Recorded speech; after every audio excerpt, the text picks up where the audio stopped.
while since I sat down and made a video like this. The past 2 months have been crazy. I went to a week-long music festival for the solar eclipse. I went to Europe for 2 weeks, and in the middle of all that, I moved to Portland, Oregon. And I'm so happy to have moved here. I've been wanting to move here for 10 years since I was 14.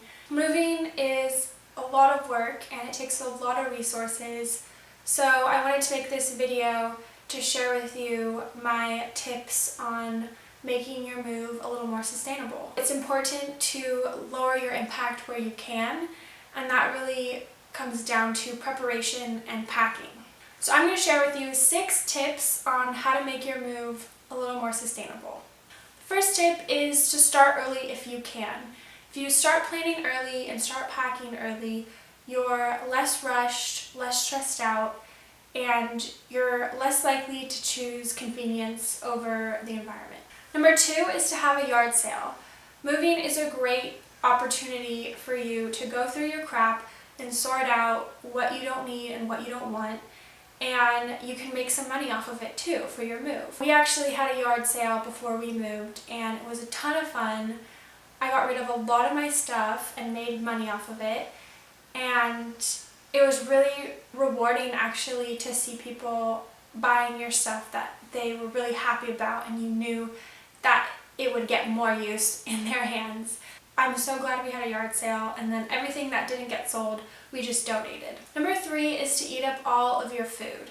So a month or so before you move, I would suggest going through your pantry and going through your freezer and trying to eat up all that food that you forgot about that's in the back. That way you don't have to throw everything away in your freezer and you don't have to pack a bunch of things from your pantry. Then the day before we left, I just let friends come and take what was left in our fridge and freezer, so there was very little wasted. Number 4 is to use what you have. So you can use t-shirts, towels, rags, old packing, shipping supplies for wrapping fragile items like dishware or anything breakable. When I ran out of those things, I just used newspaper to wrap up glasses and such. You can also utilize things that can store things like suitcases, bags, baskets, and put stuff in there and use those as boxes.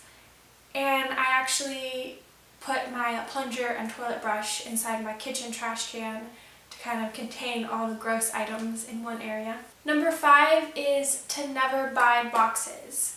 There's no need to buy boxes for moving when your community produces hundreds and hundreds, probably thousands actually, of boxes every day. So go to your local grocery stores, liquor stores, retail stores, and ask if you can just take some of their broken down boxes in the back, and they really don't mind if you do. I would suggest trying to go in the morning time before they've gotten rid of their boxes. I also found that wine boxes are really good for packing glasses and jars. So save your money and save some trees and reuse boxes. You can also sometimes find people who are getting rid of their moving boxes either on the side of the street or on Craigslist, which brings me to my final point. Pass along your boxes after you're done using them. We actually found a lot of our boxes in a free pile on the side of the road. It was probably someone who had just moved, and they left their broken down boxes in a pile, and it said free boxes, so I was lucky enough to find that. And that's a great idea to pass along your boxes and have someone else get another use out of them. You can also post an ad on Craigslist to the Craigslist free page, but if you're not comfortable doing either of those things, you can save your boxes and maybe wait till a friend, family member, or coworker is moving and needs some moving boxes. And then of course last resort is to recycle them. So those were the 6 tips I have for you on moving sustainably. I hope you enjoyed it and I hope you got some useful information out of it. If you are planning on moving in the near future, I wish you all the luck, and I sympathize with how stressful it can be, but it's worth it. So thank you so much for watching, and I'll see you in my next one.